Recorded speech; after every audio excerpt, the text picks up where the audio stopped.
E aí, Cabral, beleza? Meu nome é Henrico Rebeck e hoje eu vou falar de história. Galera, primeiramente eu queria agradecer pelos mais de 100 inscritos no canal, até agora temos 101 inscritos. Agradecer muito vocês, muito obrigado. Bom, além disso, estou esperando a gente chegar agora nos 200 inscritos, então por favor continuem se inscrevendo, continuem comentando. Se vocês estiverem gostando, por favor, coloquem nos comentários para mim. Bom, e o vídeo de hoje, a pedido da inscrita no canal, a Ingrid Rebeck, hoje eu vou falar da Segunda Guerra. E eu decidi dividir esse tema em partes. Primeiro falar dos eventos que levaram à Segunda Guerra, depois dos acontecimentos durante a Segunda Guerra, e depois falar também do evento pós-guerra, o que aconteceu depois dessa guerra. Então, durante essa semana, a próxima, vamos ver, esses vídeos vão ser divididos em partes e eu vou postando para vocês, como sempre, toda segunda-feira. Beleza? Então vamos lá. Bom galera, iniciando o vídeo de hoje, eu queria dar uma pequena introdução sobre os países que integravam o eixo, que eram a Itália, o Japão, a Alemanha, que estava unificada com a Áustria. Bom, um pouco sobre o regime nazista. Bom, ele era comandado por Adolf Hitler, tinha a característica ultranacionalista, e a diferença dele para com o fascismo da Itália era o racismo. Racismo contra as raças inferiores que não fossem a raça ariana alemã, que eram negros e também, por exemplo, judeus, que o antissemitismo vinha crescendo muito no mundo, principalmente desde o século XIX.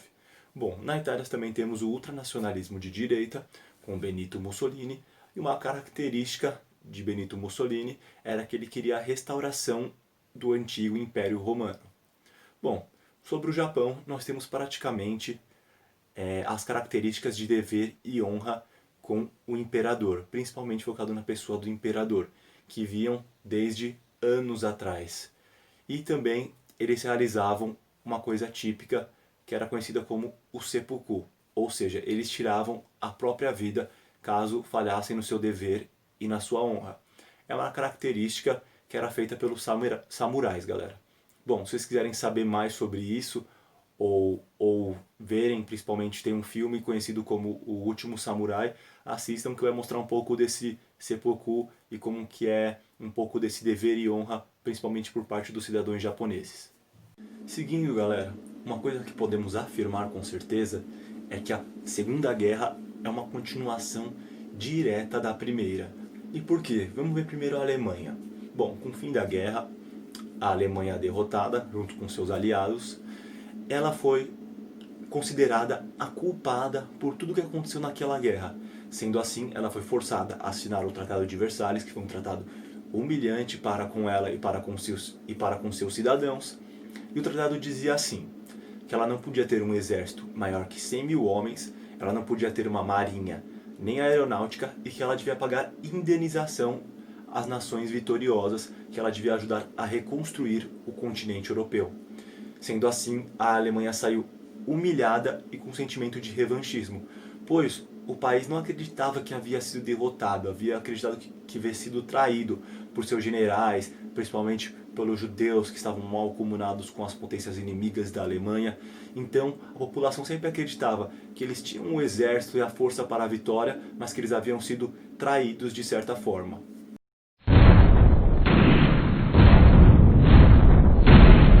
Bom, com o fim da Primeira Guerra, nós temos a República de Weimar, que é a primeira experiência democrática que é experienciada na Alemanha. Bom, podemos dizer que ela foi um fracasso, principalmente por causa da quebra da Bolsa de Nova York em 1929, o que acentuou ainda muito mais a crise na Alemanha, que recebia muitos investimentos dos Estados Unidos, cresceu o grande número de desempregados, pouca oferta de trabalho, alimento. Na Alemanha chegou a uma inflação estrondosa, uma das maiores que se pode imaginar, e 80% da população estava desempregada. Bom, durante a prisão de Hitler, que ele passou um tempo preso, se quiserem saber um pouco mais sobre isso, sobre a história do Hitler e do nazismo, vocês peçam nos comentários. Ele escreveu o livro Mein Kampf, que é a Minha Luta. E nessa Minha Luta ele escrevia sobre a grandeza do povo alemão e como o povo alemão devia se expandir, principalmente para o Oriente, onde está a Rússia.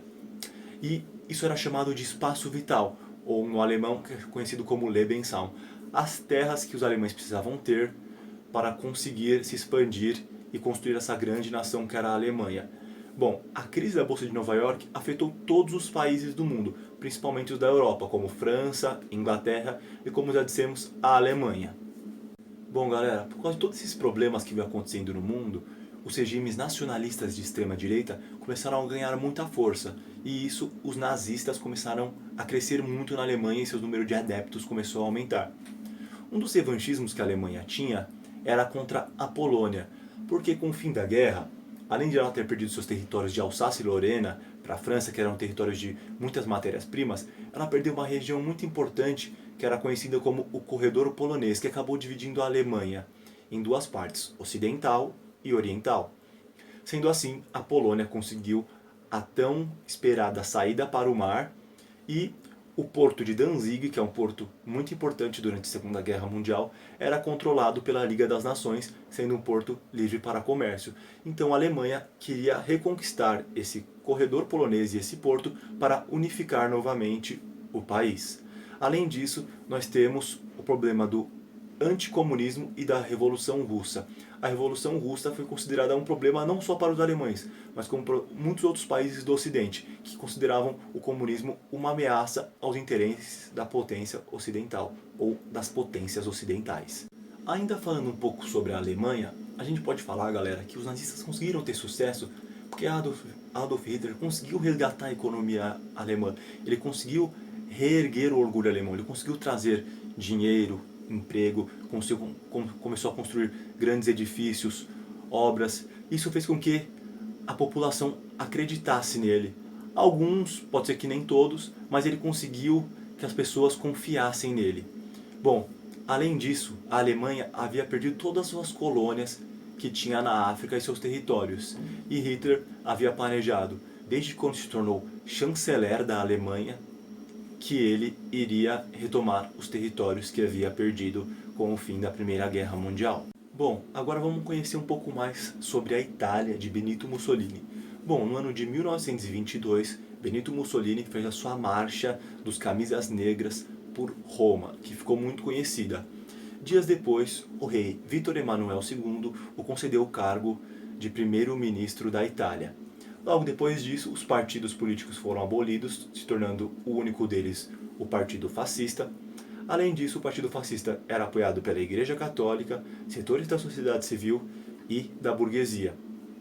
Alguns países, como os Estados Unidos ou mesmo a Inglaterra, realizaram sanções contra a Itália, pois eles se sentiam ameaçados por esse regime fascista que havia crescendo. Um dos países que não participou das sanções foi a Alemanha, o que aproximou ainda mais os dois países. A Itália saiu da Primeira Guerra, embora tenha ajudado os vencedores, saiu com um sentimento de decepção e que havia sido traída, porque não conseguiu os territórios que almejava tomar da Áustria e não conseguiu colônias africanas, o que fez dela um país amargurado e que queria se expandir e formar esse império, o antigo Império Romano, na visão de Benito Mussolini. Bom, no ano de 1936, temos a assinatura do Tratado de Colaboração entre a Alemanha e a Itália. Foi conhecido como Eixo Berlim-Roma, sendo os dois países afastados do regime internacional, das colaborações internacionais, eles decidiram se aliar para ficarem mais fortes. E além disso, eles tinham em comum o totalitarismo, o nacionalismo e também o nazifascismo. Bom, nesse mesmo ano, a Alemanha também assinou tratados com a Espanha a fim de apoiar a ditadura de Francisco Franco e também com o Japão para frear a expansão soviética na Ásia.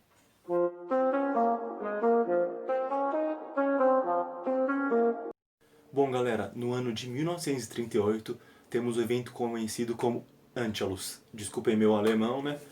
Mas esse evento foi a unificação da Alemanha e da Áustria, algo que eles queriam desde o fim da Primeira Guerra por serem populações de língua germânica, ou seja, língua alemã. Além disso, nós também temos o interesse de Hitler pelos Sudetos e pela Tchecoslováquia. Bom, países como a Inglaterra e França, temerosos de Hitler ainda aumentar mais o seu apetite por outras nações e o medo de desencadear uma nova guerra, realizaram a Conferência de Munique. Nessa conferência, França e Inglaterra cediam os Sudetos a Hitler e permitiam que ele invadisse a Tchecoslováquia, mas com uma condição. Essa seria, ou seriam, os últimos territórios que Hitler tomaria e ele não demonstraria nenhum interesse por outras regiões da Europa. Mas Hitler assinou apenas, como dizem, para inglês ver, porque ele não acreditava que a França nem a Inglaterra teriam culhões ou coragem para declarar guerra contra a Alemanha. E vemos como a história aconteceu, né, depois disso. Bom, a tensão entre a Polônia e a Alemanha aumentava, o que fez com que a Polônia, inglês e francês assinassem um acordo de proteção caso a Polônia fosse atacada. Bom, sendo assim, no dia 1º de setembro de 1939, Hitler invadiu a Polônia, alegando que os poloneses haviam feito um ataque à Alemanha, um ataque que havia sido forjado pelos próprios alemães. Sendo assim, de surpresa, eles invadiram a Polônia e também Hitler foi surpreendido pela declaração de guerra dos franceses e também dos ingleses. E aí começava o início da Segunda Guerra Mundial. Iniciava aí um conflito que deixaria milhões de mortos.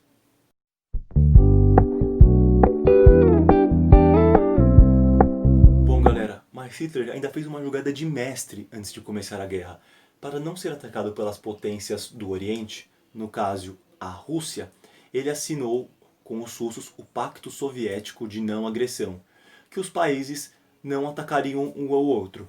E com o começo da guerra, eles chegaram até mesmo a dividir a Polônia entre a Alemanha e a União Soviética.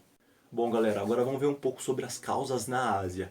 Bom, as causas na Ásia ocorreram principalmente por causa do Império Japonês, que na época precisava se expandir, pois tinha muita população, um território limitado e poucos recursos naturais. Sendo assim, ele se voltou principalmente para a China e queria regiões como Manchúria e outras regiões do Sudeste Asiático e até mesmo regiões da Rússia. Sendo assim, invasões contra a China começaram desde 1931, o que desencadeou em 1937 a Primeira Guerra Sino-Japonesa. O Japão estava levando vantagem na guerra e os Estados Unidos, tendo muitos interesses comerciais e econômicos com a China, não apoiavam o Japão. Sendo assim, realizaram sanções contra o Japão de diversos produtos. O principal deles, e mais importante, foi o do petróleo, o que agravou ainda mais a crise no Japão e fortaleceu ainda mais o nacionalismo. Assim, o Japão tinha duas opções: ou se render às exigências da América, que seriam humilhantes para ele, ou continuar expandindo e ir para a guerra. E foi isso mesmo que ele fez. Ele continuou buscando novos territórios, o que veio a desencadear a Segunda Guerra Mundial e principalmente a conhecida Guerra do Pacífico. Temos a Guerra da Europa, focada na Alemanha e Itália, e também temos a Guerra do Pacífico, focada nos japoneses, principalmente contra os Estados Unidos. Bom, galera, o vídeo de hoje foi sobre isso, espero que vocês tenham gostado. Ativem o sininho, curtam, compartilhem. Se quiserem saber sobre nazismo, fascismo, Itália, Alemanha, Estados Unidos, Japão, sobre como é o nacionalismo desses países, honra, sobre o imperador, vocês peçam para mim nos comentários que eu vou trazer para vocês. Então é isso aí, muito obrigado. Cabral, zarpou.